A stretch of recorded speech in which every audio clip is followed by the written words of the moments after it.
ang ngalan mo. Sambahin ang ngalan mo. Mapasa amin. Mapasa amin Ang kaharian mo. ang kaharian mo.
Good morning. Randy here is the leader of the community where we just finished feeding children and they have some concerns and needs that maybe, God willing, we can be able to provide.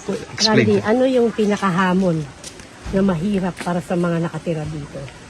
Isang ano po yung pag tag-ulam po, mahirap pong magbaba ng mga paninda po. Yun po isa pong hamon po sa amin mga tribo po. Okay. Paano sa tingin mo na makakatulong sila sa party na yun?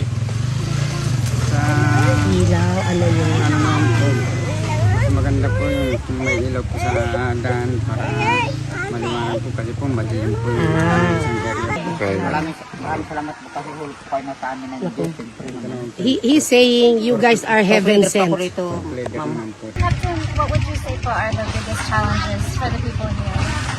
The biggest challenge here is there's no light here, there's no power, and napakalayo nung aming health center dito. No, yun ang mga kailangan. Ang unang-una kasi dito pangunahing kailangan dito ng tao ay yung siyempre sa kalusugan nila, yung ilaw nila, siyempre yung development din ng lugar. Kung makikita nyo yung karsada, halos napakahirap pumunta rito. Kaya yung development ang kailangan natin dito. Pero po, siguro masigit siguro yung sa kalusugan, gamot, no? Para po matignan din natin yung mga kalusugan lalo-lalo ng mga bata rito.